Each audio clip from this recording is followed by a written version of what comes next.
તત્સત પરમાત્મા સદગુરુ મહારાજનો જય. હવે આગળનો પોઈન્ટ, એક ભાઈનો પ્રશ્ન એવો છે કે આ બરબાદી થાય છે એનું કારણ શું? કે આપણી બરબાદી કેમ થાય છે આટલી દોડધામ મહેનત કર્યા છતાંય? તો વાસ્તવમાં વિચારીએ કે આ બરબાદી થાય છે એનું મૂળ કારણ તો જુઓ ભાઈ, કોઈના જીવનની બરબાદી દેવી દેવતા કે પછી ઈશ્વર અથવા તો કોઈ પણ વ્યક્તિ નથી કરી શકતો, સમય પણ નથી કરી શકતો, પરંતુ કરેલા કર્મોનો ફળ જાગે છે. પેઢીઓની પેઢીઓ જતી રહે છતાંય પણ કર્મનો ફળ એ ફળ આપ્યા સિવાય જપતો નથી. માણસ ભલે બોલે નહીં, સૌથી હળીમળીને ભલે રહે, પરંતુ તેના વિચારો જ જો મેલા હોય તો કોઈના વિચારો મેલા હોય અથવા તો કોઈના ઉપર એમ નજર જ ના હોય તો તેના પૂર્વના પાપો જાગૃત થાય છે. મહાપુરુષો કહે છે કે જેનો પૂર્વનો પાપ જાગે એના ઘરમાં ડાકલો વાગે. અરે ખુદ કૃષ્ણ પણ કહે છે કે હે અર્જુન, જે મને નથી જાણતા તેઓ દેવી દેવતા ભૂત પ્રેત ભૈરવ ડાકણ શાકણ ઝાપડી કે પછી મેલી વિદ્યાઓ તરફ વળીને કે સાધનાઓ કરીને બીજાનું બગાડવાના ઈરાદાવાળા એટલે કે ભૂજા ખાણમાં પડે છે. બીજું કારણ કદાચ એમ હોઈ શકે કે કદાચ જેના જીવનમાં ગુરુ જ નથી એવાનો તો કોઈ વાંક જ નથી, પરંતુ માથે ગુરુ હોવા છતાં પણ જેણે ગુરુને જ બાદ કર્યા છે, એટલે કે જીવનમાંથી ગુરુને જ બાદ કર્યા છે, એવા દુર્યોધનના 100 ભાઈઓ હોવા છતાં પણ વંશવેલો નથી રહ્યો. કે જે દ્રોણ ગુરુને પોતાનો મજૂર તરીકે માણસ માનતો હતો. અને કૃષ્ણ કહે છે કે અર્જુન, જ્યાં સુધી સંબંધોની બાદબાકી નહીં થાય ત્યાં સુધી તને સુખ મળવાનું નથી. સંબંધો છોડવા પડશે. આગળ વિચાર કરીએ તો કહ્યું છે, અરે નિરત મહારાજ પણ કહે છે કે ગુરુથી વિમુખ થાય એનો હાથ કોણ ઝાલે?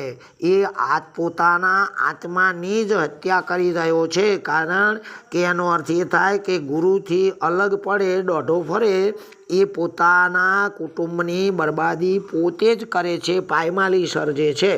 એટલે કે એવાનો નામો નિશાને રહેતો નથી. બીજી બાજુ જુઓ, ગુરુ દ્રોણાચાર્ય એકલવ્યને સ્વીકાર્યો ન હતો છતાંય પણ જેણે પોતાનો અંગૂઠો કાપીને પણ ગુરુને રાજી કર્યા છે.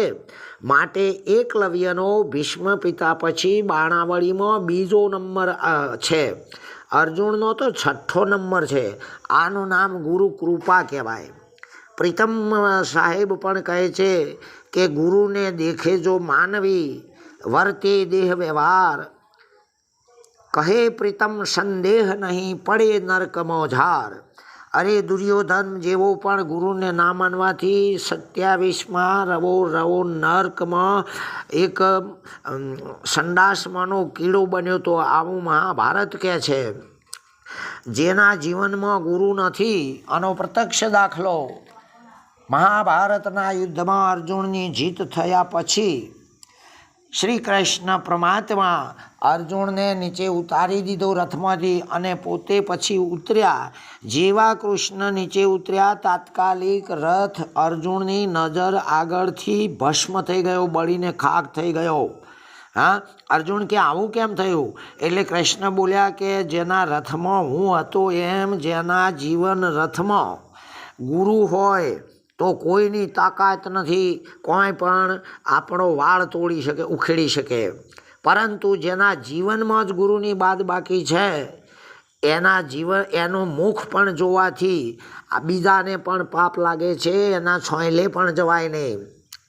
માટે 33 કરોડ દેવી દેવતા કે પછી આખું જગત રૂઠે, પણ જો ગુરુની કૃપા હોય તો કોઈથી કશું થતું નથી. કહ્યું છે કે જેટલા ગગનમાં તારા એટલા દુશ્મન હોય, કૃપા હોય ગુરુદેવ કી તો વાળ ના વાંકો હોય. આમ જેટલા દુશ્મનો જાગ્યા છતાંય પણ પ્રહલાદનું કશું કોઈ ના થયું. અરે જેટલા દુશ્મનો જાગ્યા ધ્રુવનું કશું ના થયું.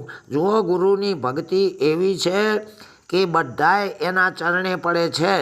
પણ જો ગુરુની ભક્તિને આપણે ભૂલ્યા તો આપણે દેવી દેવતા અગર બીજાઓના તરફ કેમ વળવું પડે છે? કારણ કે આપણું દુઃખ આપણને ત્યાં લઈ જાય છે. કોઈ હેમખેમ સુખથી કોઈ દેવી દેવતાઓ પૂજતા નથી. એ લોકોના પાસે ટોપો કરાવવા માટે એની પૂજાઓ કરતા હોય છે. એટલે માણસનું ચિત્ત ભ્રમિત થઈ જાય છે અને એ ચિત્ત એને સુખ થવા દેતું નથી.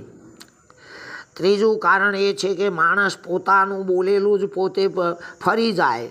અગર તો માને નહીં અને પોતાની બુદ્ધિ અગર તો અક્કલ બીજાના આગળ બનાવટ કરીને સારો લાગવા જાય, તો તોરલ પણ કહે છે કે વચન રે સંભાળી જાડેજા જાગજો.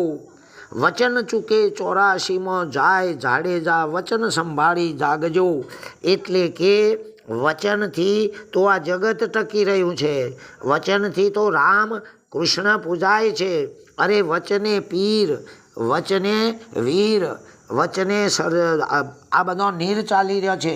માટે જે કરે વચનનો ભંગ એ એમ કે જમદૂતોના સંગમાં હાથે પડે છે. આવું તો આપણા મહાપુરુષોના વાક્યો છે. એટલે કહ્યું છે કે જેમ મંત્ર આધીન દેવતા, ભક્ત આધીન ભૂદરો, અને આખા વિશ્વને જો આપણા પાસે રાખવું હોય તો પ્રેમ સિવાય બીજું કોઈ સાધન નથી. વાલો પ્રેમને વશ થયા રાજી. એટલા માટે જેના માથે જમદૂતો જેને લેવા આવ્યા હતા છતાંય જેણે કબીરની સેવા નિમિત્તે એમના પગને ના છોડ્યા તો જમદૂત પણ પાછા જતા રહ્યા હતા. અરે જેના જે 33 કરોડ દેવી દેવતાઓ કે સળંગ તીર્થો એ પણ જો ગુરુની આશા કરતા હોય તો આપણે એ આશાને સમજ્યા હોવા છતાંય આપણે જો ગુરુને ગુરુ તો કદાચ એમ કે આ અગ્નિના ભડકામાં પડે તો કેમ શું કરવા? કશું જ પ્રશ્ન કર્યા વગર સીધો ઝંપલાવી દે તો એ અગ્નિના ભડકાની તાકાત નથી કે એ પડનારને એ બાળી શકે. અરે ગુરુ કે ઊભો થા, ઓમ કર. અને જો બોલ્યા વગર કોઈ પણ પોતાના મનનો મત લાવ્યા સિવાય ગુરુનું કાર્ય કરવા માંડી જાય તો ગુરુ એ જેમ નિશાળીઓની પરીક્ષા સાહેબ લેતા હોય 12 મહિને, તો એ સાહેબોને ખબર નથી કે આ છોકરો ઉઠોટ છે કે આ છોકરો હોશિયાર છે, છતાંય કેમ પરીક્ષા લેવી પડે છે? ગુરુનું જ ભણાયેલું છે. કારણ કે એ શિક્ષકના દિમાગમાં દયામાં હજુ એવું છે કે આની પ્રગતિ કઈ રીતે થાય, એ આગળની ધોરણમાં કઈ રીતે જાય. માટે ગુરુના બધા જ ઉપાયો સેવકના સુખ કારણે ગુરુ કસોટી લેત. ઉપરના આ તો ઉપચાર છે પણ ગુરુના અંતર દિલમાં હોય હેત. માટે કોઈની પણ પડતી થાય, કોઈ પણ દુઃખી થાય, આવો ગુરુ ના હોય પણ ગુરુ તો દુખિયાનોય બેલી થઈ જાય. પણ જે ગુરુના શરણને સ્વીકારે પોતાના તમામ મતાંતર કાઢી નાખે, ફેલ કરે, એના રસ્તાની ધૂળ સમાન સમજે, પોતાની માન મર્યાદા જરાય તરફ જોવે નહીં, મારું શું થશે એવું કોઈ પણ વિચાર કર્યા વગર, જેનું કોઈ નથી, જેનું જગતમાં કોઈ એક પવન પણ જેનો શ્વાસ આપવા તૈયાર નથી, એવો પુરુષ પણ જો ગુરુના શરણે પહોંચી જાય તો ગુરુની કૃપાથી, નહીં કીધું કે મારા માથે ગુરુજીની 17 છાયા, સમજ્યા વગરના દિલ ગુમાયા. એટલે ગુરુ એ તો ગુરુ જ છે, ગુરુની કોઈ વ્યાખ્યા નથી. કારણ કે જેટલું બોલાય મનાય કહેવાય અને કરાય એ બધું લઘુ છે. લઘુ નામ નાનું અને ગુરુ અર્થ થાય મોટું. એટલે આ એક ગુરુત્વ છે અને ગુરુત્વના લીધે આપણે ટકી રહ્યા છીએ.